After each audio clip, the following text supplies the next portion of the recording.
भाइयों बहनों, जय हिंद, जय भारत। आज मैं एक चैप्टर लेकर के आया हूँ, यात्रा वृत्तांत। भाइयों बहनों, हमें पता होगा कि हम जब से शिक्षण की समझ में पढ़ रहे हैं तब से हमारे सामने किसी न किसी रूप में कोई यात्रा वृत्तांत आया होगा। यूँ देखा जाए तो 9वीं की हम कक्षा की बात करते हैं तो हमारे सामने तरुण विजय का तिब्बत मानसरोवर की यात्रा आया होगा, या राहुल सांकृत्यायन को पढ़ा होगा तो उस समय उनकी लहासा की ओर यात्रा का वृत्तांत आया होगा। फिर हमने 10वीं में पढ़ा तो 10वीं में भी हमारे सामने एक यात्रा वृत्तांत आया होगा। शायद आपको याद होगा, मोहन राकेश का आखिरी चट्टान तक। फिर हमने 11वीं में पढ़ा, 11वीं में पढ़ करके आए तो वहाँ भी एक यात्रा वृत्तांत आया था। याद है किसी को तो आप बता सकते हैं। चलो मैं बता देता हूँ आपको। हमारी कश्मीर यात्रा, गणपति चंद्र भंडारी जी का। तो इस प्रकार करके ये तो मैंने आपको 9वीं, 10वीं और 11वीं की बातें यात्रा वृत्तांत के रूप में कही है। हमारे सामने और भी कई ऐसे यात्रा वृत्तांत आए होंगे, जैसे 8वीं में कभी पढ़ा होगा काका कालेलकर का, या फिर और भी कई यात्रा वृत्तांत पढ़े होंगे। और नहीं तो आप खुद यात्रा पर गए होंगे और आपको यात्रा कैसी लगी, आपका यात्रा का उद्देश्य क्या था, आपने यात्रा में क्या क्या देखा, उसको कलमबद्ध करना।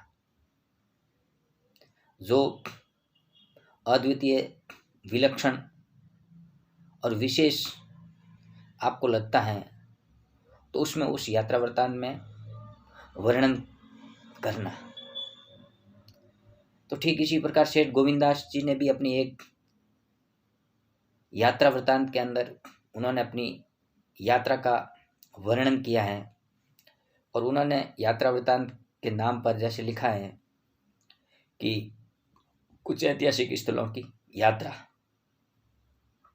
आपने और भी अगर माना कि हिंदी साहित्य के चैप्टर में पढ़ोगे तो और भी कई लोगों का यात्रा वृत्तांत आपके सामने आएगा।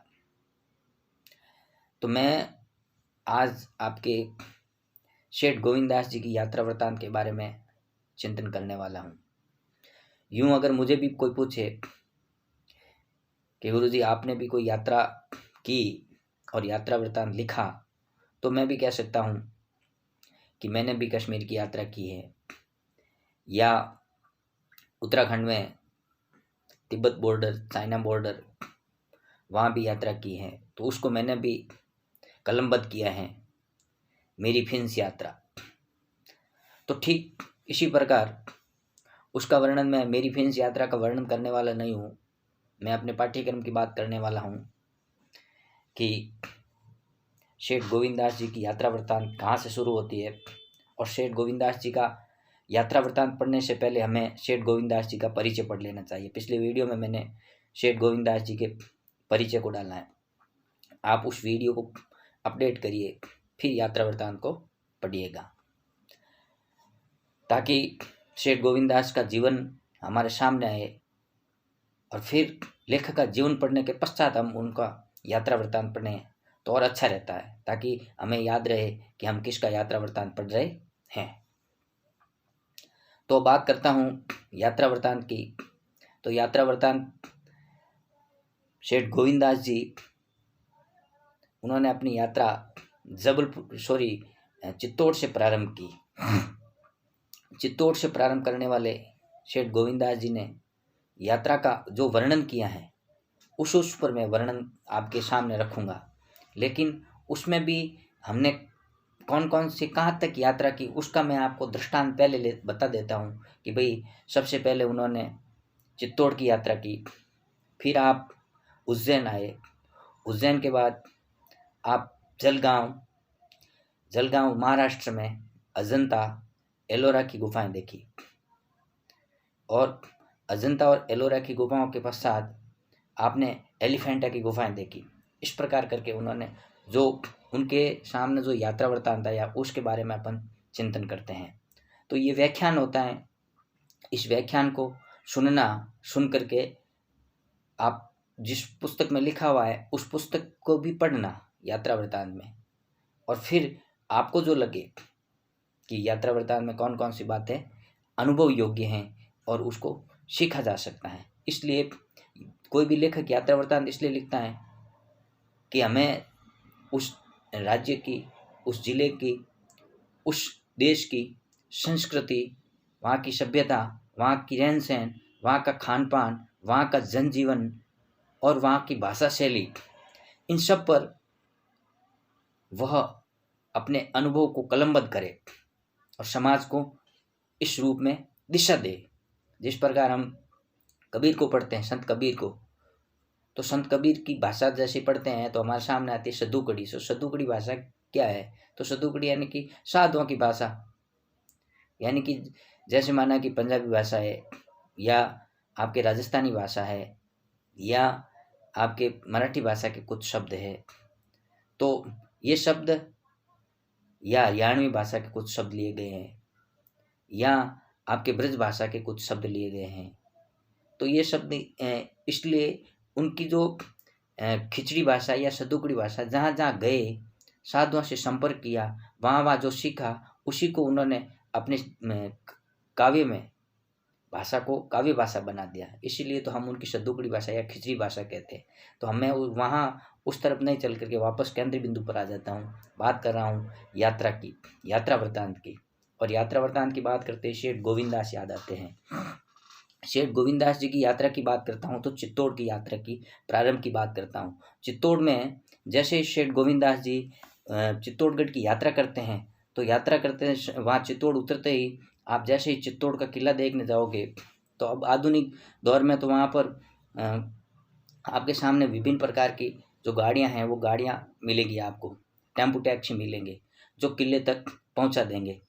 लेकिन जो किला चित्तौड़ का जो दुर्ग बना हुआ है, उस दुर्ग में जो वहाँ पर ऊपर की चढ़ाई चढ़ने पर जिस स्थान पर हमको जाना है, उस स्थान पर जाने के लिए या तो तांगे की व्यवस्था करनी पड़ती है, और तांगा नहीं तो वहाँ की जो आधुनिक व्यवस्था है, आधुनिक व्यवस्था में विभिन्न प्रकार की गाड़ियाँ हैं, उस गाड़ियों के माध्यम से आप जा सकते हैं। लेकिन सेठ गोविंददास जी जब गए तो वहाँ पर सेठ गोविंददास जी ने तांगा लिया अपने साथियों के साथ में, और तांगे के द्वारा सेठ गोविंददास जी चित्तौड़ के किले की यात्रा पर निकले।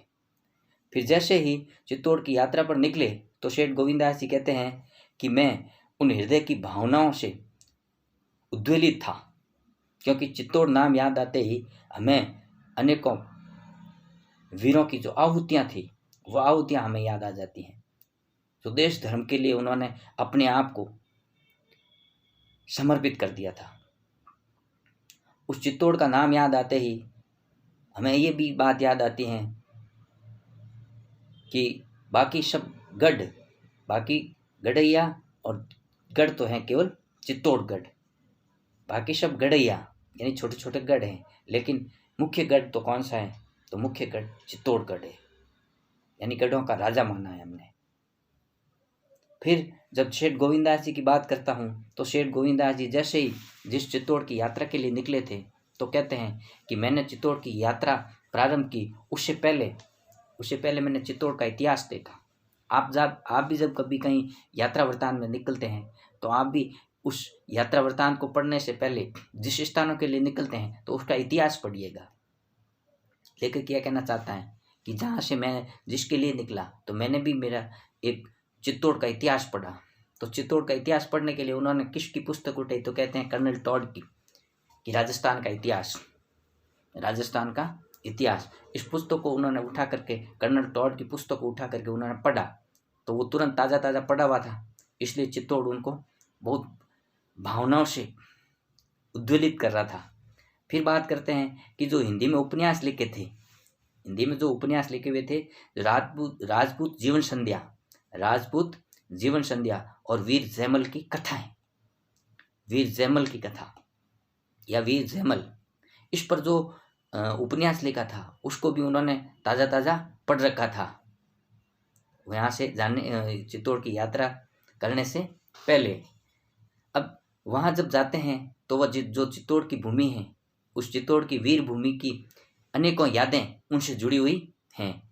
वे सारी यादें उनके दिलो दिमाग में ताज़ा होती है। फिर जैसे ही चित्तौड़ की बात करता हूँ तो चित्तौड़ में हमारे सामने जैसे ही वहाँ के विषय याद आते हैं तो राणा सांगा याद आता है। राणा संग्राम सिंह, 80 घाव लगे थे तन में फिर भी व्यथा नहीं थी मन में। राणा सांगा, हाँ याद करो राणा सांगा। जैसे याद राणा सांगा याद करोगे तो खानवा का युद्ध याद आना चाहिए। राणा सांगा याद करते ही फिर राणा सांगा की बात करता हूँ तो राणा सांगा का जो समय था वो 1484 से 1527 का समय था। 80 घाव लगे थे तन में फिर भी व्यथा नहीं थी मन में। फिर वहाँ का जो उसके पश्चात बात आती है, हल्दी घाटी का जो रोमांचकारी युद्ध याद आता है, यानी राणा प्रताप याद आते ही 1572 से 1590 का समय याद आता है। 1572 से 1590 का महाराणा प्रताप की बात करता हूँ तो फिर बात करता हूँ वहाँ के जैमल फतह की। तो जैमल फतह की बात करते ही मेरे सामने राणा उदय सिंह याद आ जाते हैं, और राणा उदय सिंह याद आते ही 1556 से 1606 की बात याद आती है। यानी ये मैं नहीं कह रहा हूँ, ये कह रहा है सेठ गोविंदास कि मुझे इस प्रकार का इतिहास मेरे दिलो दिमाग में ताज़ा होता है। फिर कभी राणा रत्न सिंह याद आते हैं तो कभी राणा रत्न सिंह के सैनिक याद आते हैं, गोरा बादल। कभी छोटी पुस्तक उठा करके पढ़ो, गोरा बादल।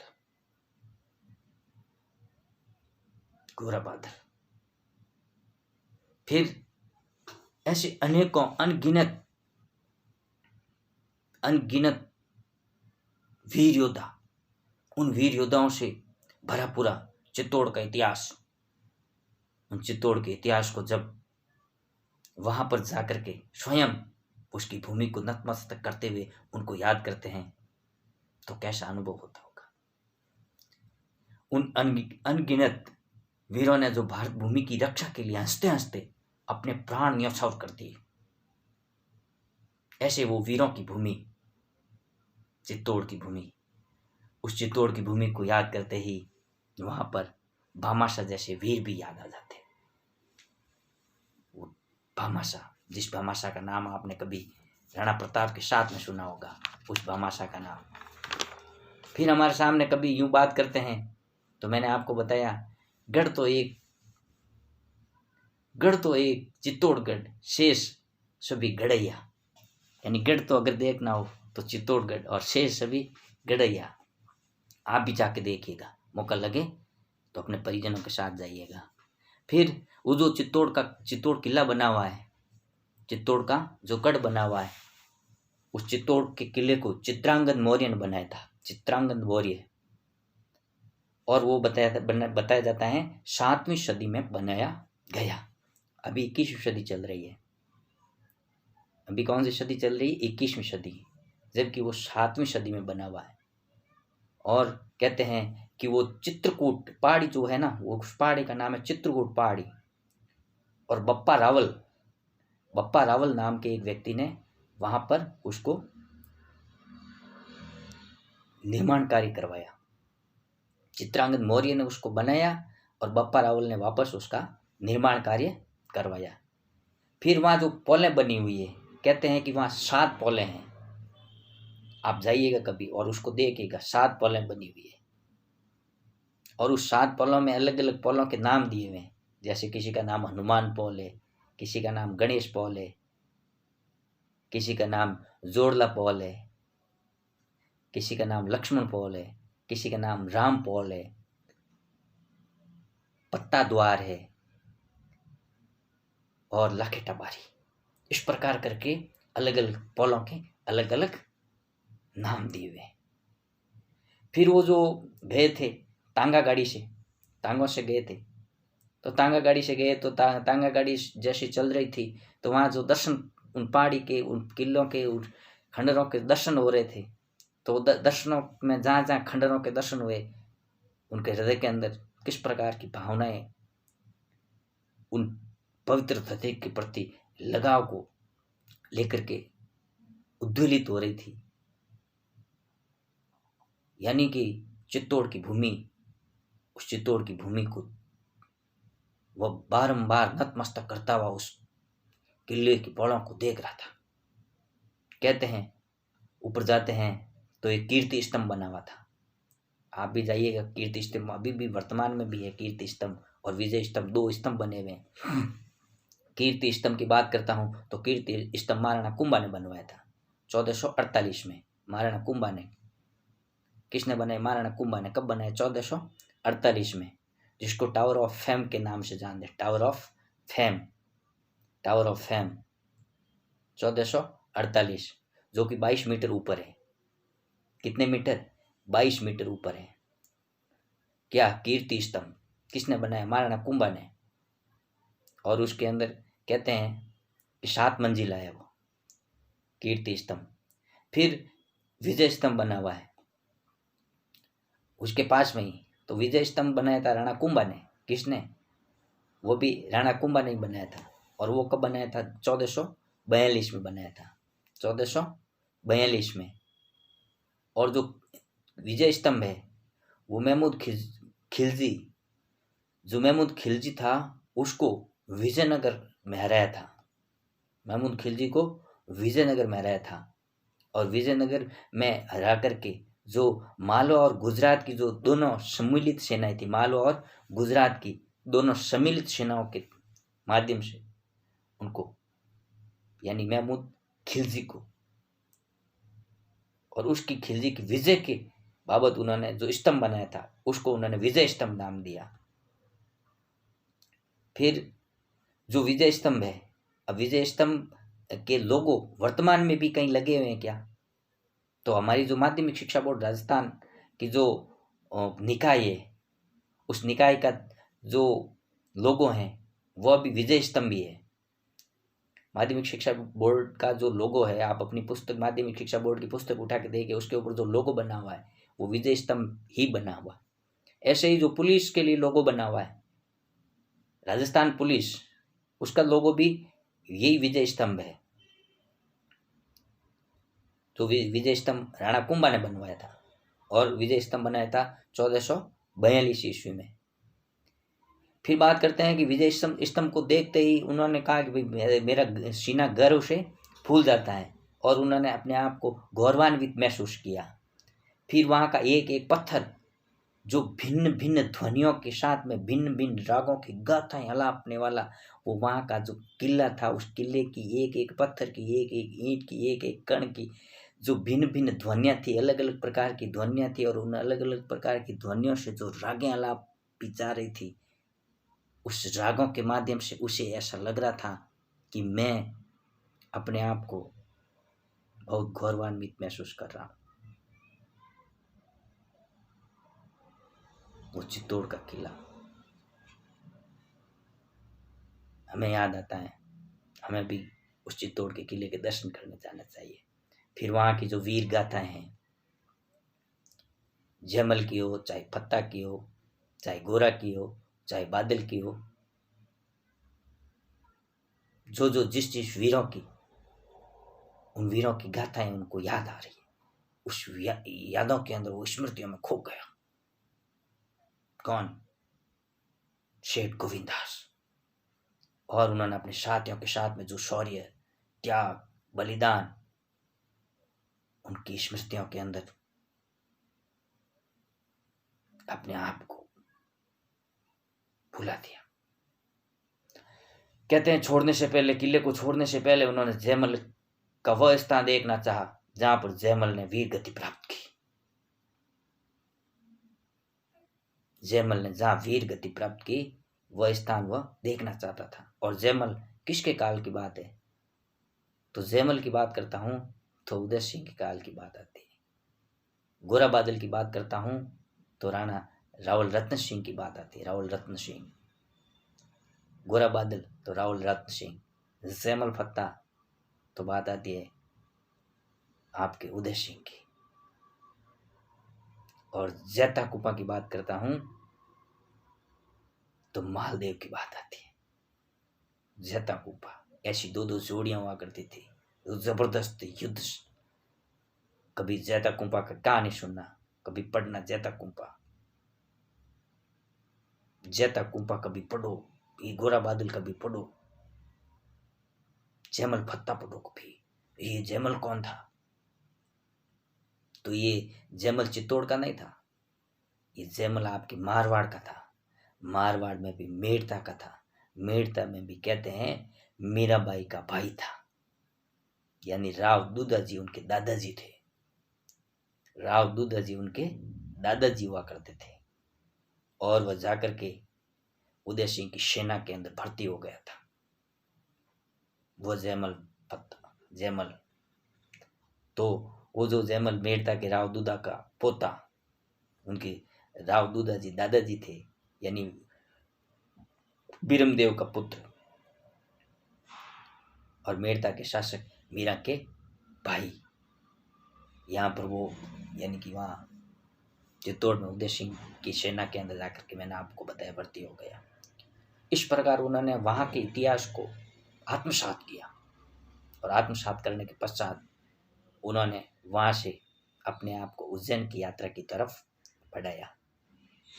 तो उज्जैन की जैसे ही पहले मैंने आपको बताया चित्तौड़ की यात्रा करने के पश्चात सेठ गोविंददास जी उज्जैन की ओर निकले और उज्जैन की ओर जैसे ही निकले तो उज्जैन याद आता है।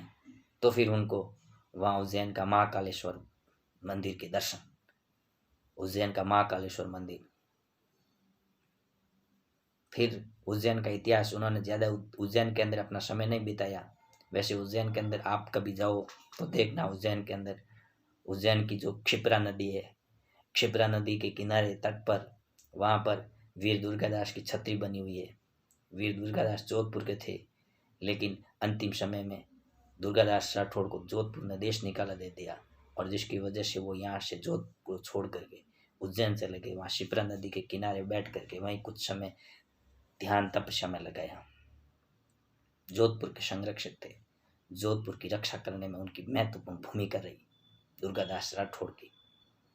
अपने मसूरिया पहाड़ी पर दुर्गादास राठौड़ की जो प्रतिमा लगी हुई है उसको भी जाकर के कहीं वहाँ जाकर के उसको देखो, जांचो। उसका उद्घाटन किसने किया ये आपके लिए प्रश्न है। जोधपुर की मसूरिया पहाड़ी पर वीर दुर्गादास की मूर्ति का अनावरण किसने किया? चलो ये आप इनबॉक्स में जाकर के इसका उत्तर देना। बात करता हूँ उज्जैन। तो उज्जैन की बात आते ही हमें याद आना चाहिए कालिदास। उज्जैन याद आते ही हमें याद आना चाहिए भर्तृहरि। उज्जैन याद आते ही हमें याद आना चाहिए क्षिप्रा नदी। उज्जैन याद आते ही हमें याद आना चाहिए वहाँ पर संदीपनी आश्रम, श्री कृष्ण की शिक्षा भी वहीं पर संदीपनी आश्रम में हुई थी। उज्जैन याद आते ही वहाँ का जो इतिहास है, उस इतिहास के अंदर जो महाकालेश्वर है, उस महाकालेश्वर का जो 12 ज्योतिर्लिंगों में से एक स्थान है महाकालेश्वर, वह याद आना चाहिए। फिर भाइयों बहनों, चित्तौड़ के दर्शन करने के पश्चात उज्जैन के दर्शन किए। उज्जैन के दर्शन करने के पश्चात सेठ गोविंददास जी चल पड़े अपने साथियों के साथ जलगांव की ओर। और जब जलगांव की ओर निकलते हैं तो जलगांव यानी महाराष्ट्र के अंदर जलगांव है और महाराष्ट्र में जलगांव की यात्रा के लिए निकलते हैं। तो वहाँ पर महाराष्ट्र की बात करता हूँ तो वहाँ का जो वनस्पति है जिसमें केला है, कपास है या गन्ने हैं, ये वहाँ के बड़े प्रसिद्ध हैं। फिर जैसे जलगांव याद आता है तो अजंता और एलोरा की गुफाएं याद आएगी। अजंता और एलोरा की गुफाएं देखने के लिए वहाँ पर उनके एक मित्र रहते थे रूपचंद लाठी करके। तो रूपचंद लाठी के वहाँ पहुँचे तो उन्होंने एक ट्रक लॉरी किराए पर करी और वहाँ पर उसने किराए दे करके वहाँ उसके अंदर वो सभी मित्रों के साथ में बैठे और वो पहुँचे उस मोटर लॉरी के द्वारा उस अजंता और एलोरा की गुफाओं में। और कहते हैं कि जो अजंता और एलोरा की गुफाएं थी वो संख्या में 29 और जो कि ईसा से 100 वर्ष पूर्व की बनी हुई थी। ईसा से 100 वर्ष पूर्व की। अभी आप सोचो कि ईसा अभी सन कौन सा चल रहा है, 2020 चल रहा है, तो इस मिशन कब से शुरू हुआ? तो ईसा से ही माना जाता है। तो ईसा से 100 साल पहले की बनी हुई है वो अजंता और एलोरा की गुफाएं, और कुछ गुफाएं हैं वो ईसा के 700 वर्ष बाद की गुफाएं भी वहाँ मिलेगी। अद्भुत चित्रकारी है वहाँ की गुफाओं की। कहते हैं कि वहाँ का जो गुफाओं का रंग रोगन किया हुआ है, आज के इंजीनियर जो मकान बनाते हैं, जो गुफाएं बनाते हैं, जो बड़े बड़े बंगले बनाते हैं, वो बंगले 100 साल तक ज़्यादा से ज़्यादा उनकी उम्र होती है, 100-150 साल, और क्या। बाकी उस समय के इंजीनियर कैसे रहे होंगे। जो वहाँ का जो चित्रकारिता की हुई है, उस गुफाओं के अंदर जो लेपन किया हुआ है, उस गुफाओं के अंदर जो रंग रोगन किया हुआ है, आज भी वैसा का वैसा है। क्या मिलाया होगा उन्होंने उसमें। हमारी भारत की जो जिसको कहते हैं इंजीनियरों की जीवन पद्धति कैसी रही होगी उस समय की, कल्पना कर सकते हो।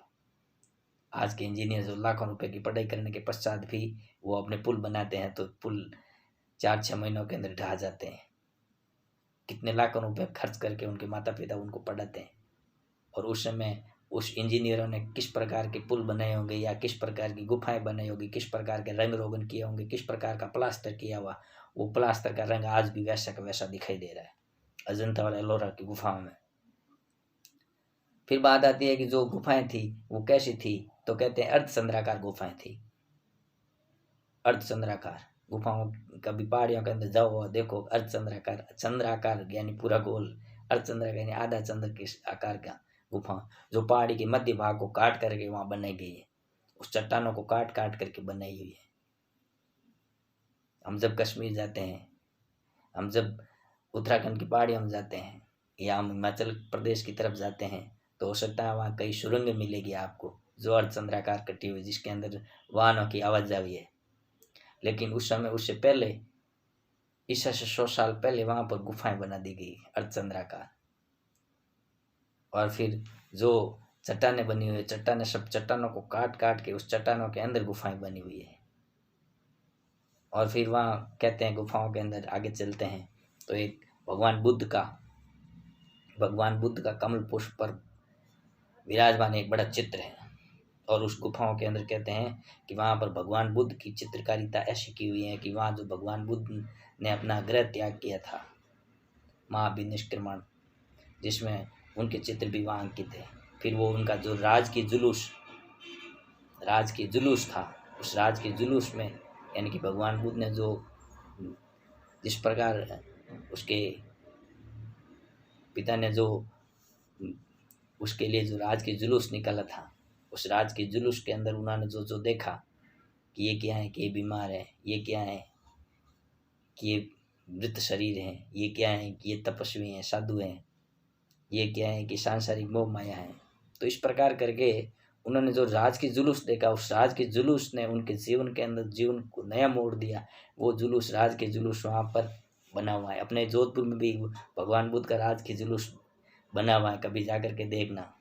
कहाँ है, सर्च करके पता करके बताना मुझे। चलो, इसका मैं आपको इतना इशारा दे देता हूँ कि ये कहीं आपको इस प्रकार का राज की जुलूस अपने जैनों का पवित्र स्थान में मिलेगा।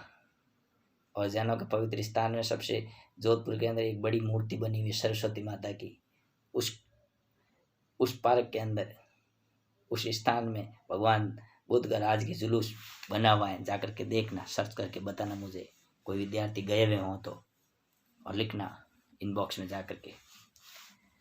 फिर बात करता हूँ कि उन्होंने आपके चित्तौड़ की यात्रा की, उज्जैन की यात्रा की, फिर जलगांव की यात्रा करने के पश्चात निकल गए आप एलोरा की गुफाओं की तरफ। और एलोरा की गुफाएं देखने के लिए वहाँ पर अजंता की गुफाएं देखी। उसके पश्चात आप एलोरा की गुफाओं को देखने के निकले, तो एलोरा की गुफाओं देखने निकले तो वहाँ पर कहते हैं वो गुफाएं शिलाखंडों को काट करके बनाई गई हुई है। शिलाखंड को तोड़ तोड़ करके बने, बड़े बड़े शिलाखंड है वहाँ पर, उस शिलाखंडों को तोड़ कर बने है।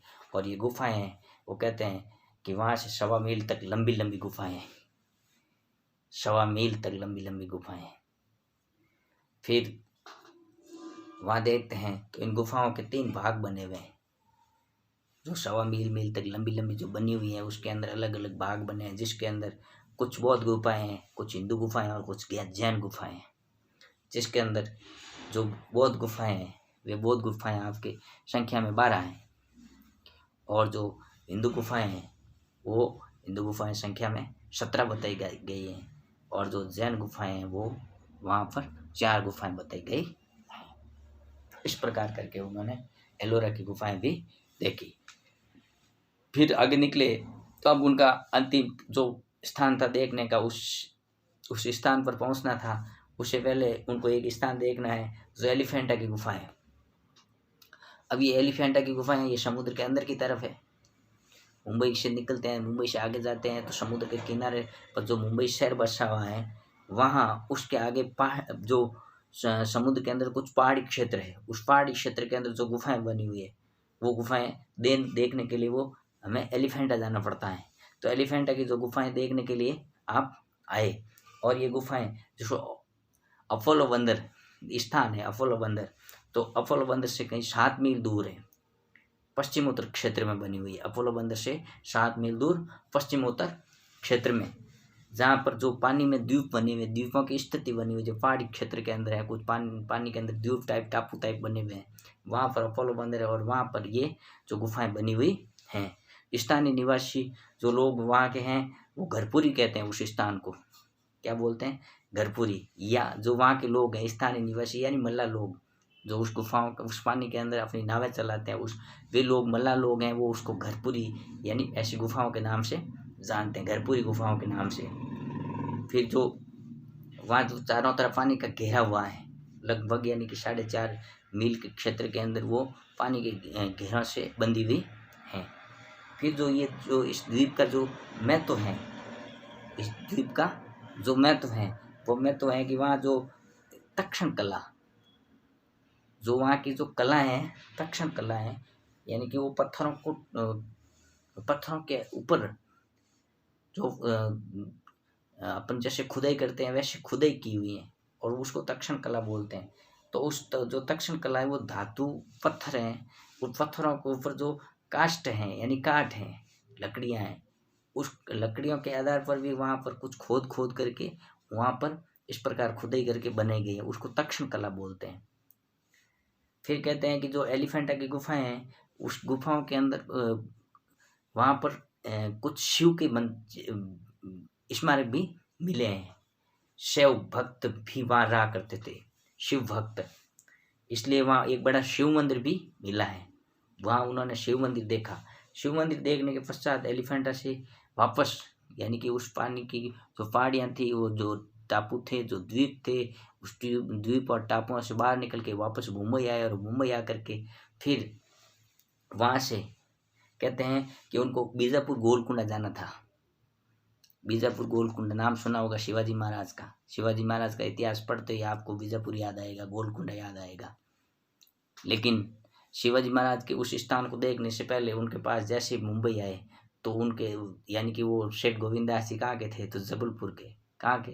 तो जबलपुर के। तो जबलपुर के कुछ पत्र आए, कुछ तार आ गए, और उनको वापस ज़रूरी कामों के लिए अपने जबलपुर जाना था। इसलिए वो गोलकुंडा और बीजापुर की गुफाएं, बीजापुर के क्षेत्र को नहीं देख पाए, इसलिए वहाँ से वापसी उन्होंने जबलपुर की कर ली। इस प्रकार जो सेठ गोविंदास जी की जो ऐतिहासिक यात्रा थी, उस ऐतिहासिक यात्रा का वर्णन मैंने आपको इस व्याख्यान के तहत बताया। अब आप इस व्याख्यान को जब सुनते हैं तो आराम से एक बार नहीं 2 बार सुनिएगा, जितना समय मिले, और एकांत बैठ के सुनिएगा, समझिएगा, और इसको लाइक एवं सब्सक्राइब कीजिएगा ताकि आप भी पढ़ें और अपने मित्रों को भी आगे भेजें, ताकि इस वीडियो का लाभ हो। भाइयों बहनों, अभी जो शिक्षण व्यवस्था चल रही है, इस शिक्षण व्यवस्था के तहत यही उचित है कि हम ज़्यादा से ज़्यादा ऑनलाइन शिक्षण करें। ऑनलाइन शिक्षण करने से हमारे दिल दिमाग में कुछ अच्छा हमें याद होता रहे, और एकाग्र होकर के पढ़ें, और वीडियो को लाइक अवश्य करें, व्यू अवश्य लिखें, ताकि शिक्षण को मोटिवेशन मिलता रहे। जय हिंद, जय भारत।